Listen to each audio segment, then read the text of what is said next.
Bagaimana mungkin seorang pegawai bank biasa memiliki uang hingga 186 miliar rupiah di rekening pribadinya? Bahkan ketika CBI menyelidiki kasus ini, mereka tidak percaya dengan apa yang mereka temukan. Tidak ada yang menyangka, di balik sosok sederhana itu, tersembunyi sebuah permainan finansial yang begitu besar hingga mampu mengguncang sistem perbankan India. Yang lebih menarik lagi, meski tokoh utamanya adalah karakter fiksi, film ini terinspirasi dari salah satu skandal keuangan terbesar yang benar-benar pernah mengguncang India pada tahun 1992. Lalu, bagaimana seorang pegawai bank biasa bisa terseret ke dalam permainan yang melibatkan miliaran rupiah dan mengubah hidupnya selamanya?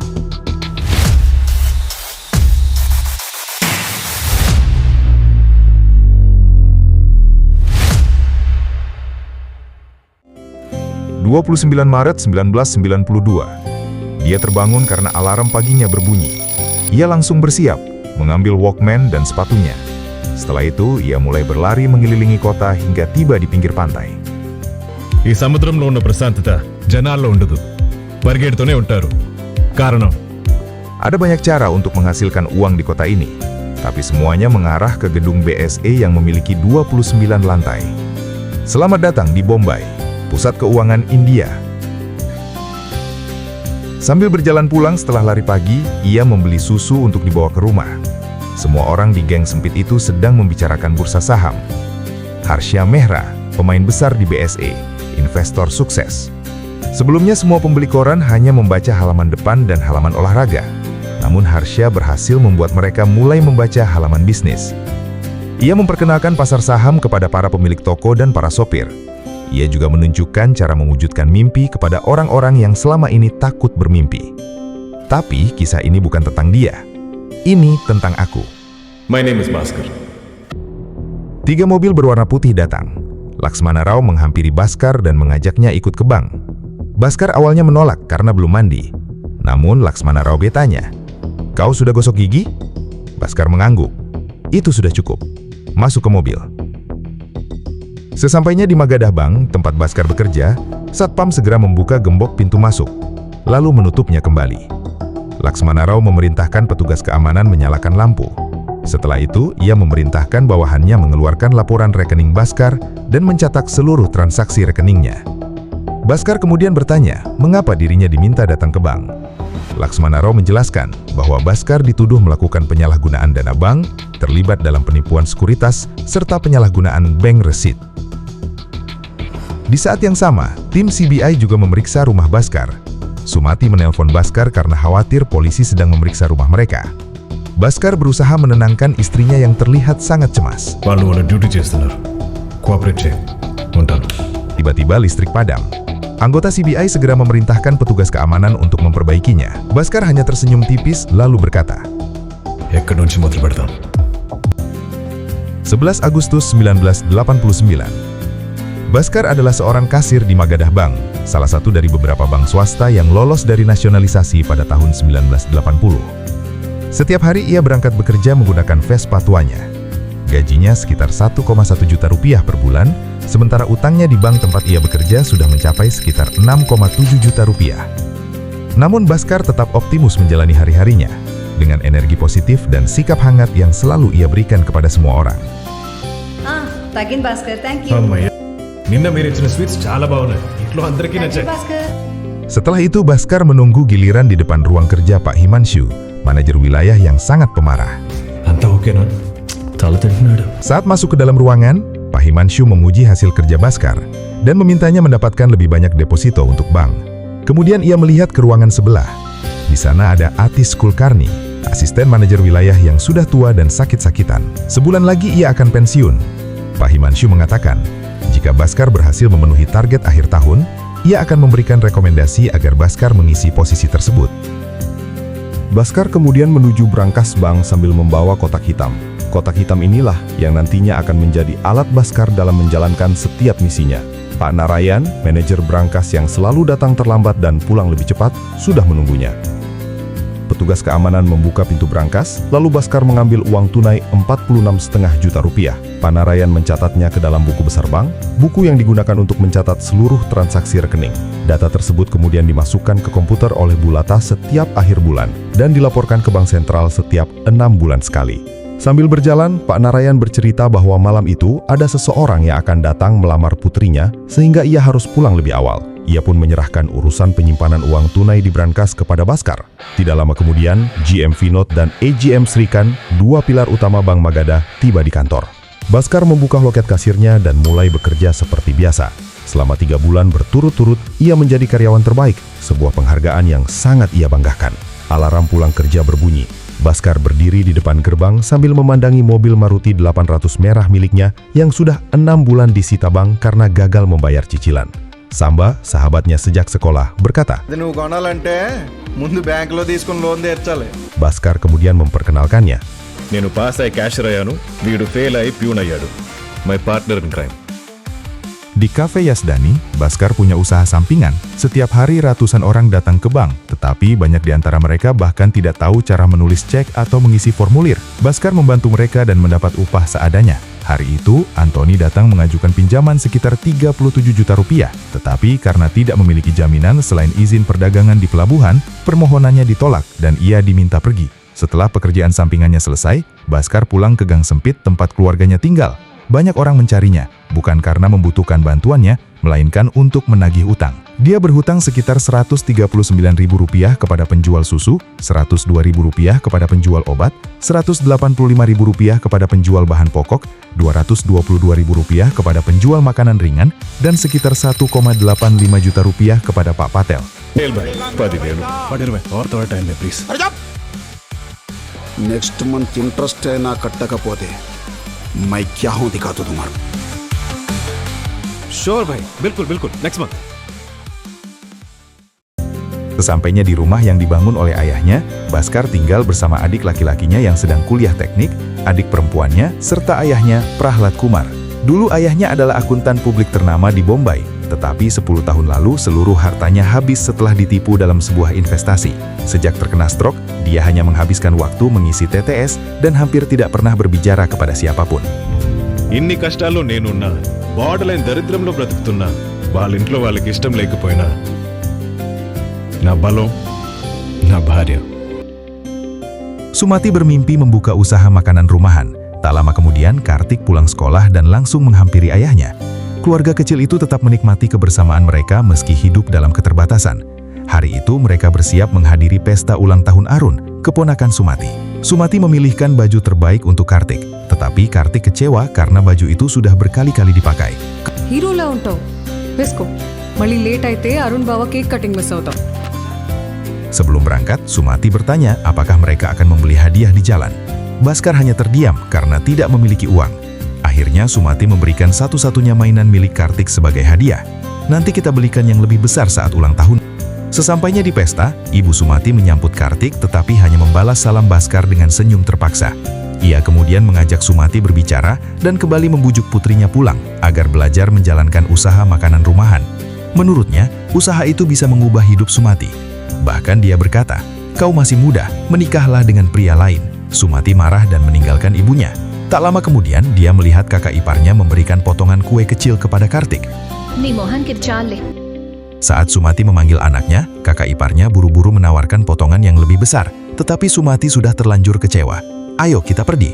Baskar berkata, "Aku masih bicara dengan kakak iparmu." Sumati menjawab, "Tidak perlu." Mereka meninggalkan pesta tanpa makan sedikit pun. Di perjalanan pulang, mereka membeli roti. Baskar hanya memiliki sekitar Rp1.480, cukup untuk membeli 2 potong. Melihat keadaan mereka, penjual roti memberikan 1 potong tambahan. Kartik yang masih lapar meminta 1 potong lagi. Baskar memberikan jatah rotinya kepada anaknya. Sumati sangat sedih. పిల్లాడికి తిండి పెట్టడానికి కూడా ఏడుస్తున్నారు. ఏం పుట్టిల్లు? డబ్బు లేదనేగా? డబ్బుంటేనే మర్యాద, ప్రేమ అన్నీ వస్తాయి. Sumati meminta Baskar mencari pinjaman agar dia bisa memulai usaha makanan rumahan. Namun Baskar hanya menyuruhnya makan terlebih dahulu. నాకు ఆకలిగా లేదు. Baskar tahu istrinya berbohong.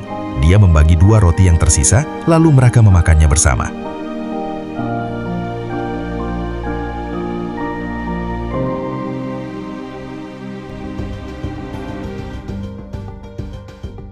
Keesokan paginya, Bhaskar kembali bekerja sebagai kasir, seperti rutinitasnya setiap hari.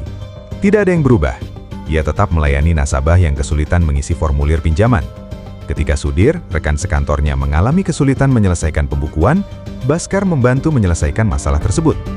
GM Vinod pun menyampaikan rasa terima kasih atas bantuannya. Sementara itu, di rumah, seorang penagih utang kembali datang mencari Bhaskar. Istrinya terpaksa mengatakan bahwa Bhaskar tidak berada di rumah. Meski terus dihimpit berbagai kesulitan ekonomi, Bhaskar dan istrinya tetap menikmati kebersamaan mereka dalam kehidupan yang sederhana. Hari itu asisten manajer wilayah resmi pensiun. Bhaskar kembali berharap bisa mendapatkan posisi yang telah lama diimpikannya. Saat berada di rumah, istrinya menanyakan berapa gaji yang akan diterimanya jika berhasil menjadi asisten manajer. Bhaskar menjelaskan bahwa gajinya akan menjadi sekitar 2,23 juta rupiah per bulan. Mendengar itu, istrinya sangat bahagia karena menurutnya semua masalah mereka akhirnya akan selesai.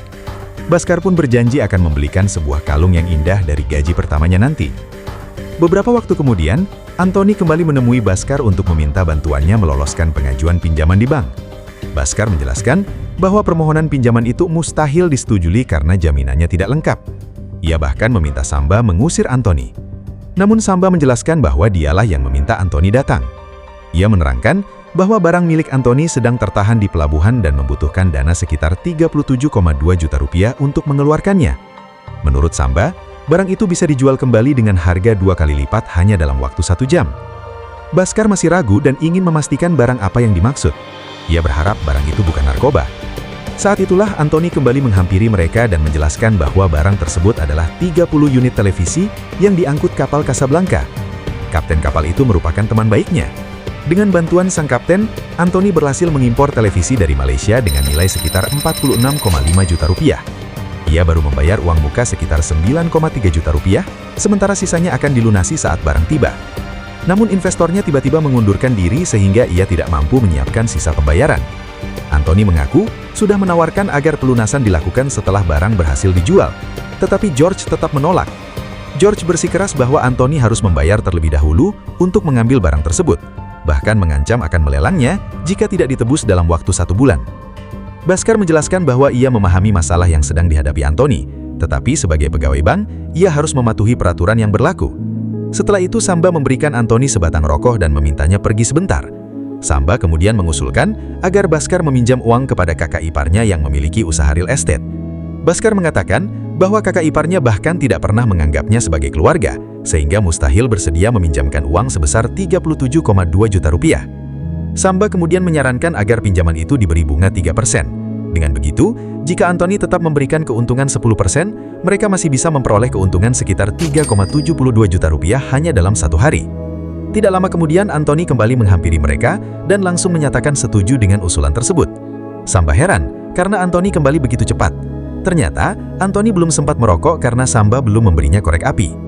Bhaskar tetap berpikir bahwa kakak iparnya tidak mungkin bersedia meminjamkan uang sebesar itu, namun ia juga tidak ingin langsung menolak Anthony. Karena itu, Bhaskar mengatakan bahwa ia akan memikirkan tawaran tersebut terlebih dahulu. Sebelum pergi, Anthony menyerahkan kartu namanya agar Bhaskar dapat menghubunginya kapan saja. Akhirnya dalam perjalanan pulang, Pak Patel berhasil menemukan Bhaskar. Patel marah karena merasa Bhaskar terus membohonginya. Setiap kali datang ke rumah, Bhaskar selalu tidak ada. Bhaskar berusaha meyakinkan bahwa dirinya akan segera naik jabatan dan melunasi seluruh utangnya. Namun Patel tidak lagi mau percaya. Ia memaksa mengambil dompet Bhaskar, tetapi dompet itu ternyata kosong. Kemarahan Patel semakin memuncak. Ia kemudian memaksa Bhaskar menyerahkan kunci skuternya, satu-satunya harta yang masih dimilikinya. Bhaskar terus menolak, tetapi Patel tetap memaksanya hingga menarik saku bajunya sampai sobek. Setelah itu, Patel mengatakan bahwa Bhaskar boleh mengambil kembali skuternya jika seluruh utangnya sudah dibayar. Hari itu, Bhaskar dipermalukan di depan banyak orang karena kemiskinannya. Bhaskar kemudian berlari mengejar sebuah taksi, namun ongkosnya sekitar 3.700 rupiah, sedangkan ia sama sekali tidak memiliki uang. Akhirnya, ia berlari menuju bank karena pagi itu adalah hari yang sangat penting baginya. Sesampainya di kantor, ia melihat seluruh pegawai sudah berkumpul. Pak Vinod kemudian memperkenalkan asisten manajer wilayah Magadabang yang baru, yaitu Sudhir, rekan kerja Bhaskar sendiri. Bertahun-tahun Bhaskar menunggu pagi itu, pagi yang selama ini sangat diharapkannya, namun kenyataannya sama sekali tidak sesuai dengan harapannya. Bulata menghampirinya dan mengatakan bahwa hingga sehari sebelumnya, nama Bhaskar masih tercantum dalam daftar calon penerima promosi. Seorang manajer lain juga menjelaskan bahwa ia sudah berusaha semampunya, tetapi keputusan akhir tetap berada di tangan GM. Hari itu, Bhaskar benar-benar kecewa. Setelah itu, Bhaskar kembali melayani nasabah yang kesulitan mengisi formulir. Tidak lama kemudian, Samba datang menghampirinya dengan tergesa-gesa. Samba mengatakan bahwa manajer wilayah sengaja menghalangi kenaikan jabatan Bhaskar. Namun Bhaskar yang sudah terlihat putus asa, memilih menerima bahwa semuanya merupakan keputusan GM. Ia bahkan merasa Pak Himanshu sudah berusaha membantunya. Samba tidak mempercayai hal itu. Ia meminta Bhaskar berhenti mempercayai Pak Himanshu, lalu menunjukkan sebuah surat rekomendasi yang ditemukannya saat membersihkan ruang GM.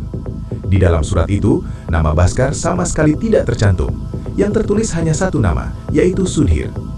Membawa surat tersebut, Bhaskar langsung berjalan menuju ruang kerja Pak Himanshu. Ia menyerahkan surat itu dan menanyakan mengapa namanya sama sekali tidak dituliskan dalam surat rekomendasi. Padahal selama 3 tahun, ia selalu menjadi karyawan terbaik dan tidak pernah sekalipun absen bekerja. Bhaskar juga mempertanyakan apa sebenarnya kesalahannya hingga diperlakukan seperti itu. Menurutnya, baru sehari sebelumnya Pak Himanshu masih mengatakan bangga kepadanya. Pak Himanshu menjelaskan bahwa keputusan promosi tidak ditentukan oleh dirinya seorang, karena banyak pihak yang ikut terlibat. Namun Bhaskar yang masih diliputi emosi, justru menuduh bahwa semua itu terjadi karena dirinya bukan orang Benggala. Mendengar tuduhan tersebut, Pak Himanshu ikut marah. Ia mengatakan agar Bhaskar tidak memanfaatkan sikap baiknya. Ketika Bhaskar hendak menutup pintu ruangan, Pak Himanshu melarangnya. Ia justru ingin semua orang mendengar pembicaraan mereka. Di hadapan seluruh pegawai, Pak Himanshu menegaskan bahwa Sudhir memang memiliki kinerja yang lebih baik. Ia berhasil membawa lebih banyak deposito dengan nilai yang lebih besar. Sementara Bhaskar justru menjalankan bisnis sampingan di sebuah kafe. Bhaskar berusaha menjelaskan bahwa dirinya hanya membantu pelanggan. Namun menurut Pak Himanshu, kegiatan itu tetap termasuk bisnis sampingan yang melanggar aturan bank. Ia bahkan mengingatkan bahwa jika masalah tersebut dilaporkan kepada GM, karir Bhaskar bisa berakhir. Pak Himanshu juga menegaskan bahwa tuduhan mengenai keberpihakan terhadap orang Benggala adalah tuduhan yang sangat serius. Bhaskar akhirnya menyadari bahwa ucapannya keluar karena emosi. Ia berusaha menjelaskan dan terus meminta maaf. Namun, Pak Himanshu kembali mengingatkan bahwa justru dirinya yang juga berasal dari Benggala pernah menyiapkan ruang gawat darurat ketika Bhaskar mengalami musibah. Bhaskar semakin terpojok dan terus memohon maaf. Tidak lama kemudian, manajer berangkas masuk ke ruangan dan memohon agar Bhaskar dimaafkan. Ia meminta Pak Himanshu tidak melaporkan kejadian itu kepada GM karena dapat menghancurkan karir Bhaskar. Satu persatu rekan kerja Bhaskar ikut memohon agar ia diberi kesempatan. Akhirnya, Pak Himanshu memutuskan untuk melupakan kejadian tersebut. Ia hanya berpesan agar Bhaskar bekerja lebih keras seperti Sudhir jika ingin berkembang. Setelah itu, ia meminta Bhaskar keluar dari ruangan. Saat keluar, Bhaskar menghampiri Sudhir dan meminta maaf karena telah menuduhnya. Untuk kedua kalinya pada hari yang sama, Bhaskar kembali dipermalukan di hadapan semua rekan kerjanya. Dengan langkah yang terasa berat, ia meninggalkan ruangan. Samba yang melihat semua itu hanya bisa merasakan betapa hancurnya perasaan sahabatnya. Bhaskar kemudian masuk ke kamar mandi untuk menenangkan diri. Ia membasuh wajahnya dan berusaha menerima kenyataan pahit yang baru saja dialaminya.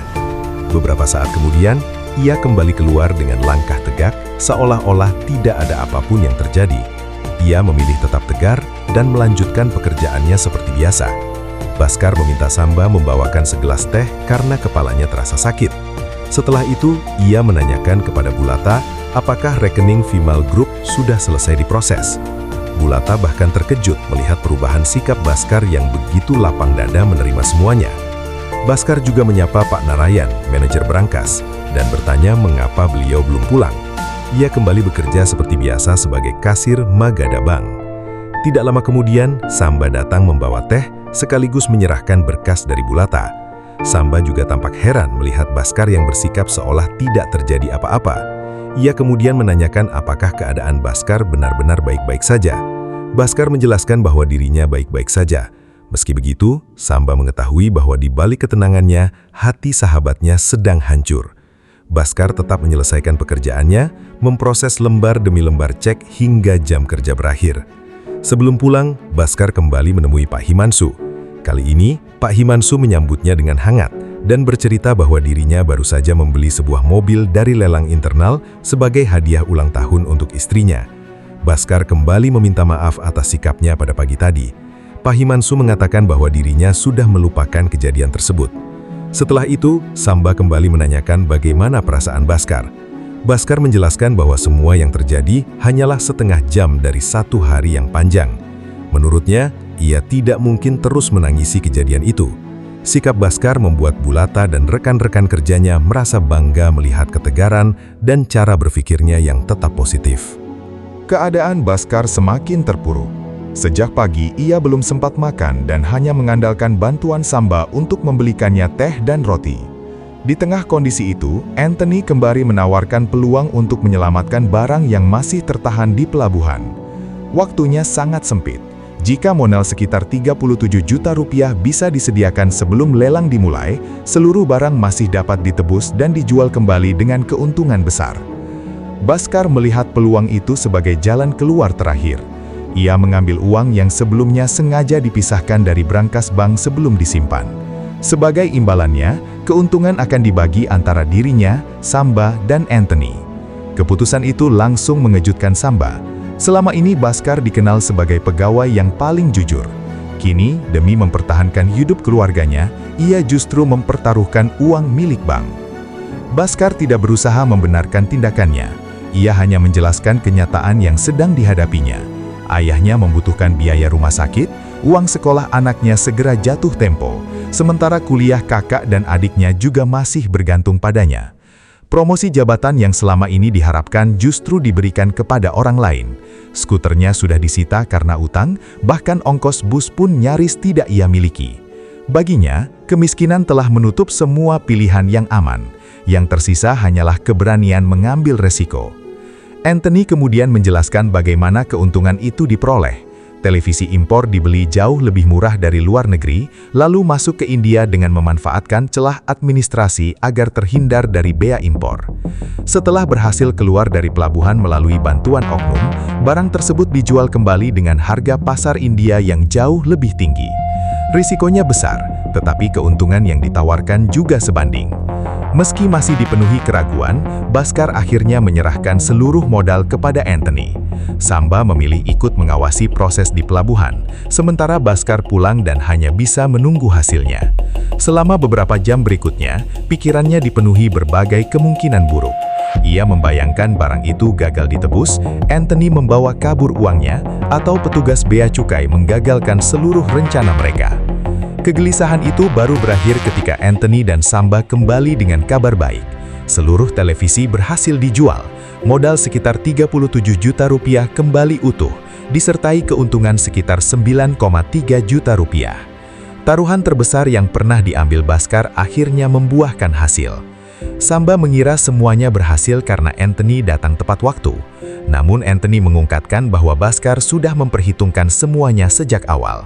Pertemuan di kafe ternyata telah diatur sesuai waktu yang dibutuhkan agar proses di pelabuhan bisa berjalan tanpa terlambat. Uang itu langsung digunakan Baskar untuk melunasi seluruh utangnya kepada Pak Patel. Setelah menerima pelunasan tersebut, Patel mengembalikan skuter yang selama ini disita. Baskar pulang membawa kendaraannya sendiri, sementara Sumati akhirnya melihat perubahan yang selama ini hanya mereka harapkan. Senin pagi, Baskar berhasil mengembalikan seluruh uang ke brankas bank tanpa menimbulkan kecurigaan. Taruhan pertamanya berakhir sempurna.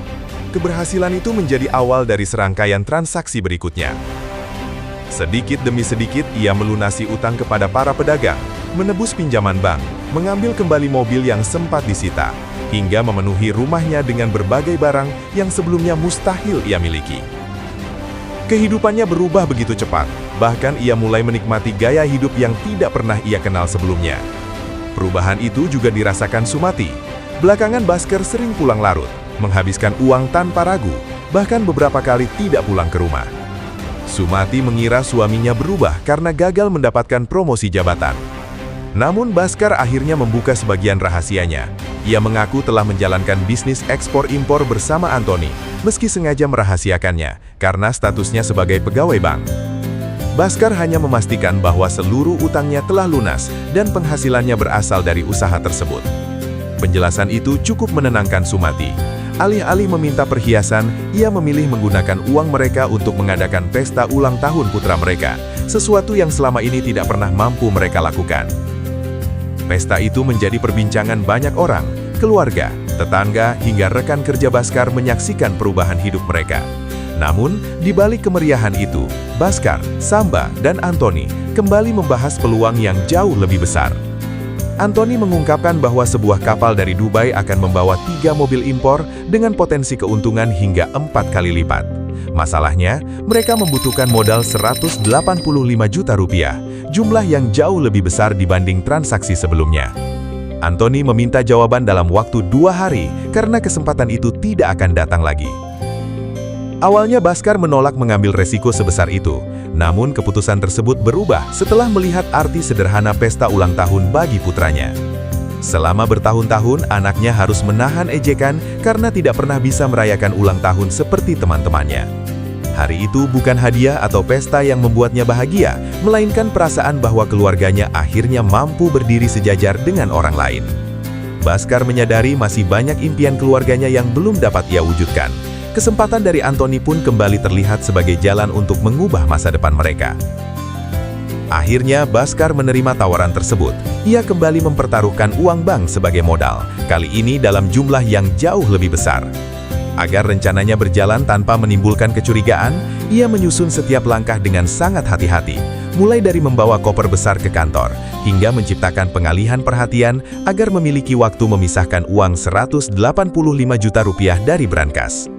Berkat koordinasi dengan Samba, seluruh rencana berjalan sesuai perhitungan, dan mereka berhasil membawa uang itu keluar menuju pelabuhan.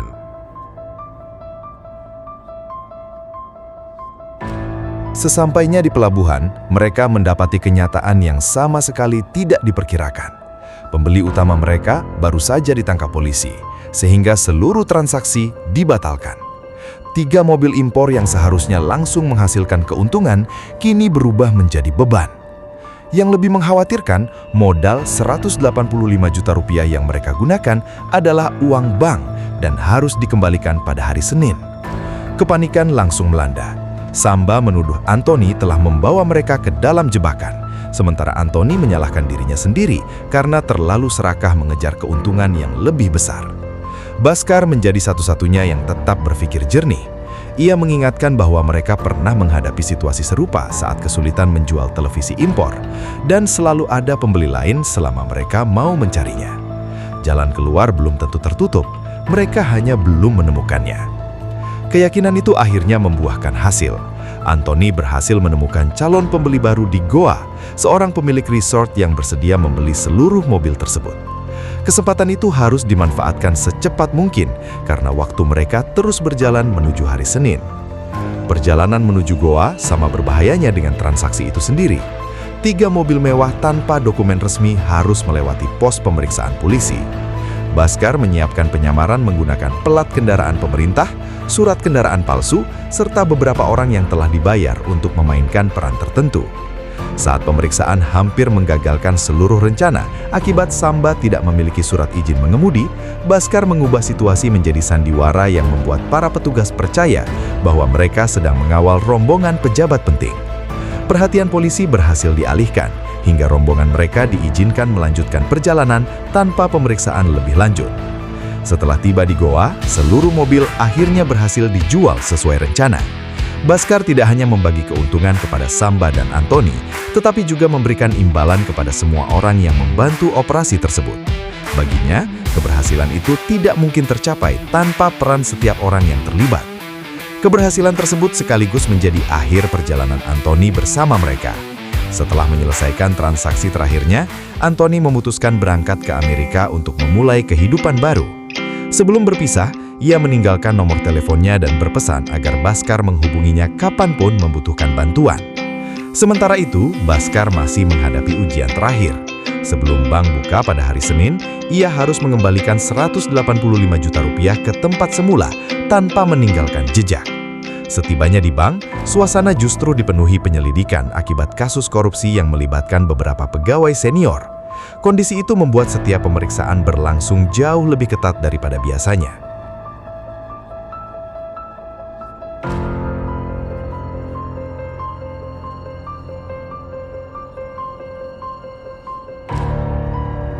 Di tengah situasi tersebut, Bhaskar tetap berhasil mengembalikan seluruh uang ke brankas.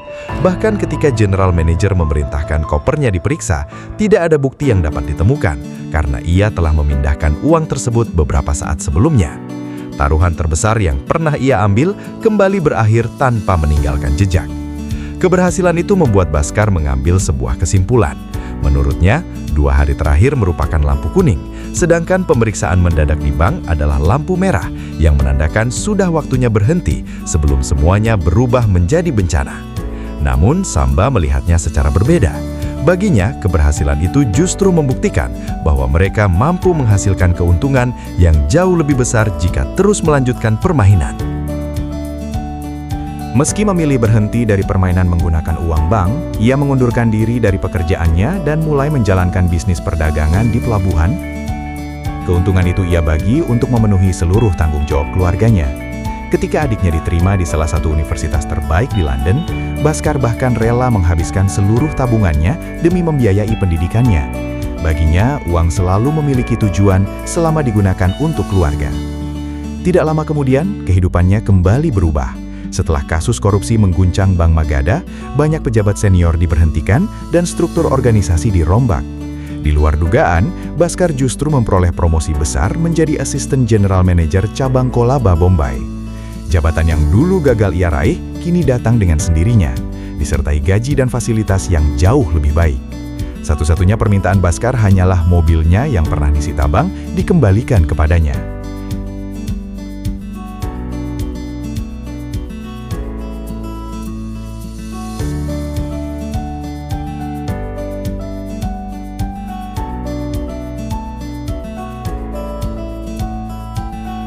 Di titik inilah film kembali ke awal cerita.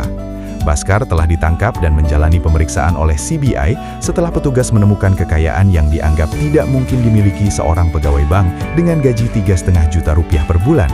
Pertanyaan sederhana menjadi awal dari seluruh pengungkapan itu. Bagaimana kau mendapatkan semua uang ini? Jawaban atas pertanyaan tersebut membawa cerita kembali ke tahun 1990 saat Bhaskar mulai memainkan permainan yang jauh lebih besar. Sebagai Assistant General Manager, Bhaskar dipercaya menangani nasabah-nasabah bernilai tinggi, termasuk seorang investor paling berpengaruh bernama Harsa Mehra. Harsa dikenal sebagai klien utama Bank Magadha dengan nilai transaksi yang mencapai puluhan juta rupiah. Bhaskar melayani seluruh kebutuhannya secara profesional, tetapi tetap memegang aturan bank. Ketika Harsa terlambat melunasi pinjaman dan mencoba memberinya hadiah sebagai bentuk terima kasih, Bhaskar menolak. Baginya, hubungan mereka tetap sebatas pegawai bank dan nasabah. Beberapa waktu kemudian, keterlambatan pembayaran Harsa kembali terjadi. Saat memeriksa laporan rekening yang diminta Harsa, Bhaskar menemukan pola transaksi yang tidak biasa.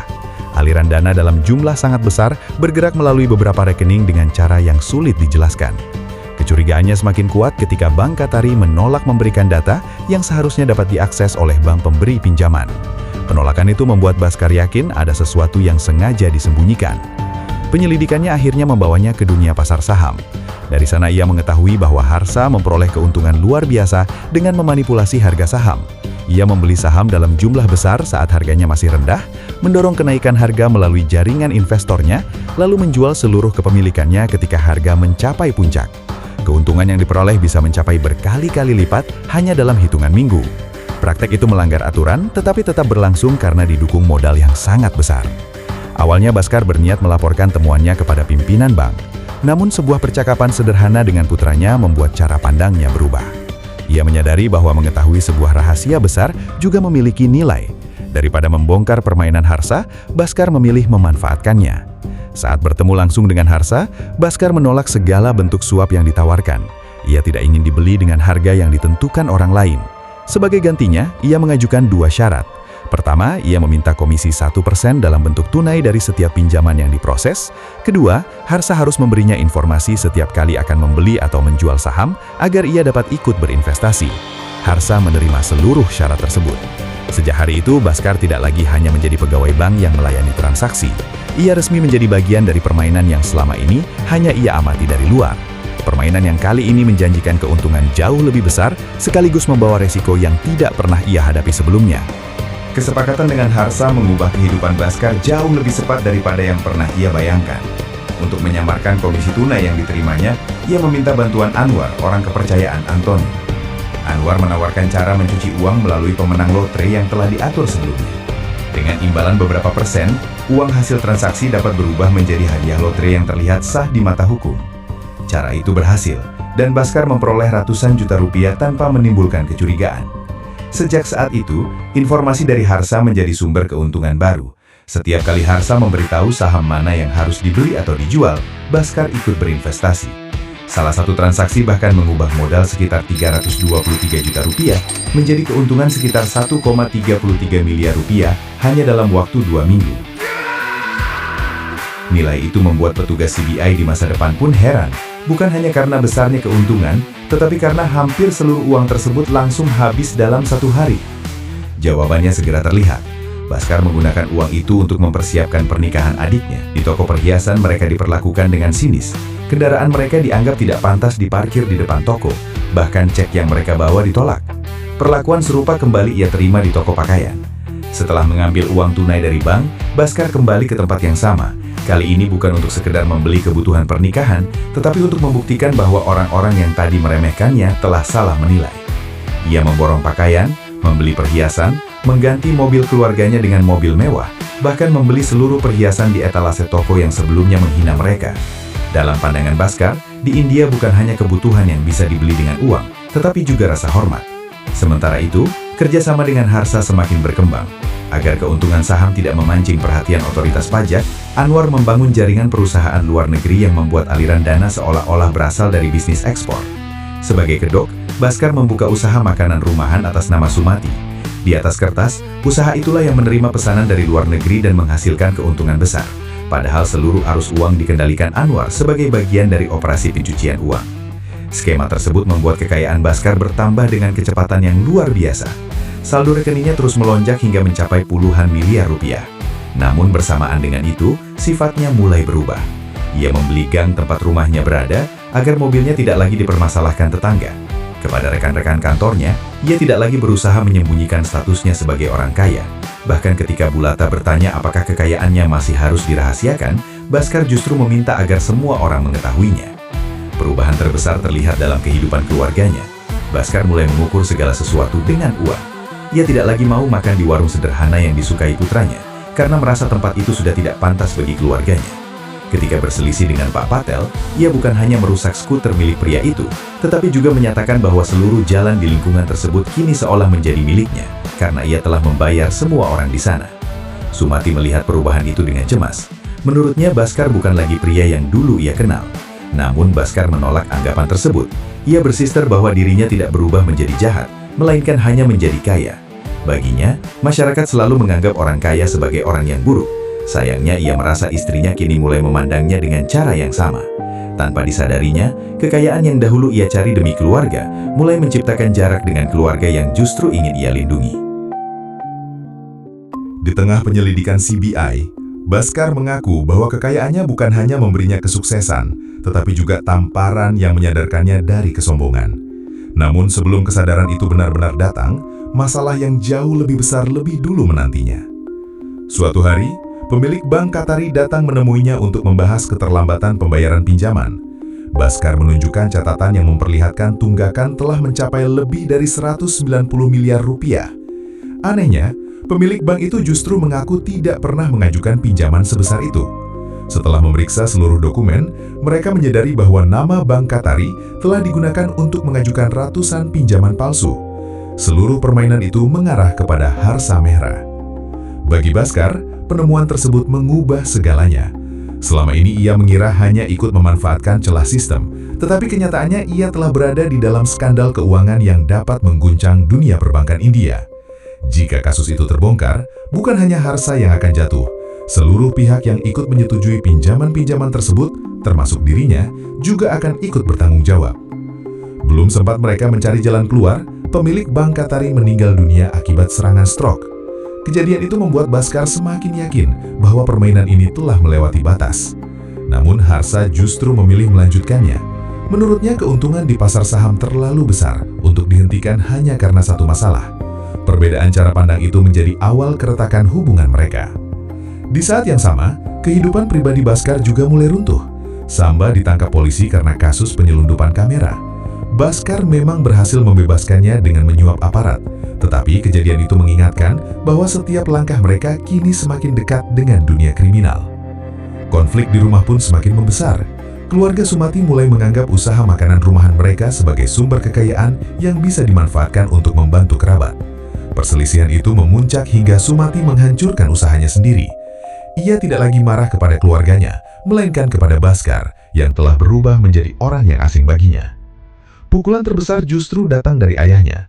Sebagai mantan akuntan publik, ia segera memahami bahwa usaha makanan rumahan hanyalah kedok untuk menyamarkan aliran uang ilegal. Ia menjelaskan bahwa Bhaskar sedang menjalankan praktik hawala, sebuah sistem pencucian uang yang sangat berbahaya. Menurutnya, dulu Bhaskar mencari uang karena kebutuhan. Kini ia mengejarnya karena telah menikmati permainannya. Nasihat ayahnya sederhana, tetapi menghantam tepat sasaran. Dalam sebuah perjalanan, yang terpenting bukanlah seberapa cepat kendaraan melaju, melainkan mengetahui kapan harus mengerem sebelum kehilangan kendali. Permainan yang baik bukanlah permainan yang menghasilkan uang paling banyak, tetapi permainan yang bisa dihentikan pada waktu yang tepat. Percakapan itu juga membuka mata Sumati. Untuk pertama kalinya ia mengetahui bahwa seluruh keberhasilan usaha makanan rumahan selama ini hanyalah bagian dari kebohongan yang lebih besar. Bagi Bhaskar, inilah lampu merah terakhir. Ia segera menghentikan seluruh bisnis hawala, keluar dari permainan saham, dan menolak semua pengajuan pinjaman baru milik Harsa Merah. Bahkan ketika atasan dan pimpinan bank terus menekan agar ia tetap menyetujui pinjaman tersebut, Bhaskar memilih mempertahankan prinsipnya. Ia lebih rela meninggalkan seluruh keuntungan daripada terus terlibat dalam permainan yang kini mengancam keluarganya. Keputusan itu bukan hanya mengakhiri kerjasamanya dengan Harsa, tetapi juga menjadi awal dari usaha Bhaskar untuk memperbaiki semua kesalahan yang telah ia buat.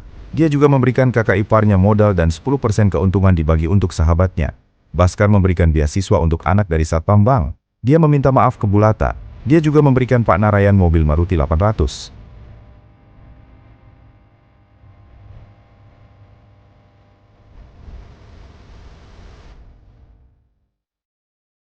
Keputusan Bhaskar menghentikan seluruh transaksi dengan Harsa segera memicu konflik dengan pimpinan Bank Magadha.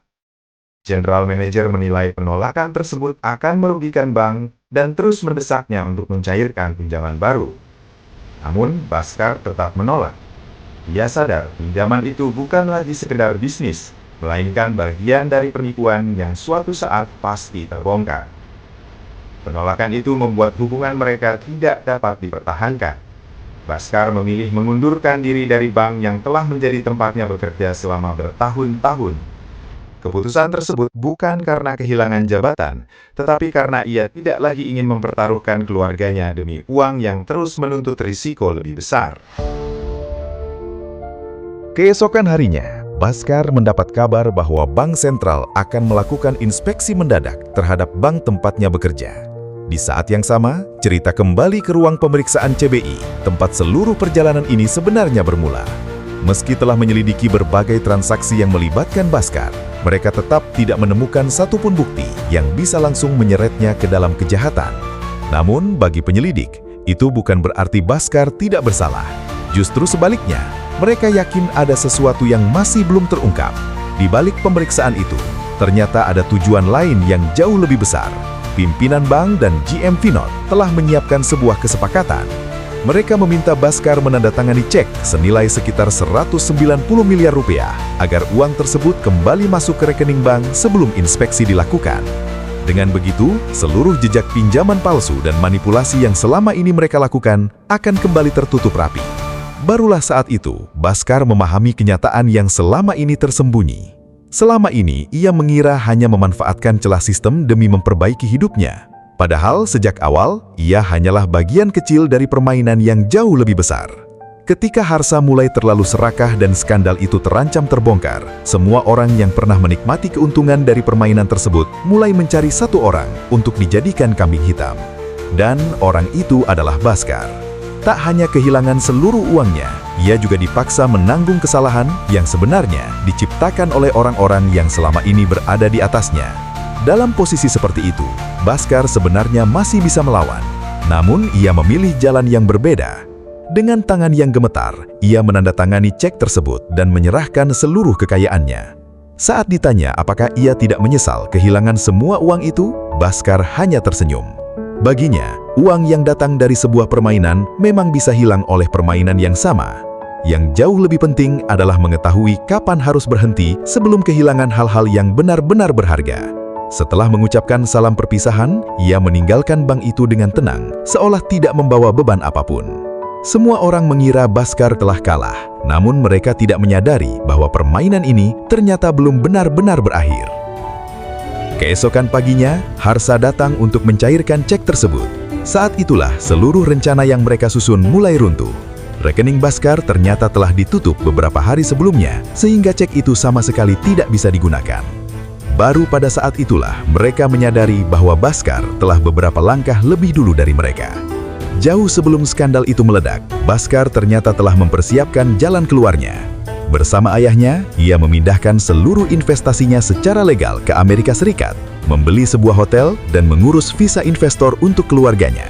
Semua keputusan itu dilakukan diam-diam, bukan untuk melarikan diri dari hukum, melainkan untuk memastikan keluarganya tidak ikut menjadi korban ketika permainan besar itu akhirnya terbongkar. Tak lama kemudian, Bank Sentral dan CBI mengungkap seluruh skandal tersebut. Orang-orang yang selama ini merasa mengendalikan permainan akhirnya ditangkap dan dinyatakan bersalah, termasuk pimpinan bank, GM Vinod, Harsa Mehra, bahkan kepala CBI yang ikut terlibat. Sementara itu, Bhaskar memulai hidup baru di Boston sebagai pemilik jaringan hotel bersama istri, anak, dan ayahnya. Pada akhirnya, Bhaskar menyadari bahwa uang memang mampu mengubah kehidupan seseorang. Namun, ketenangan tidak pernah ditentukan oleh seberapa banyak yang berhasil dimiliki, melainkan oleh keberanian untuk berhenti sebelum keserakahan mengambil semuanya. Itulah kemenangan terbesar yang akhirnya ia bawa pulang. Pada akhirnya, Lucky Bhaskar mengajarkan bahwa uang memang bisa mengubah hidup, tetapi hanya orang yang tahu kapan harus berhenti yang benar-benar menjadi pemenang. Menurut kalian, apakah Bhaskar adalah pahlawan atau tetap seorang penjahat? Tulis pendapat kalian di kolom komentar. Terima kasih sudah menonton. Sampai jumpa di recap film berikutnya hanya di Cinema Story.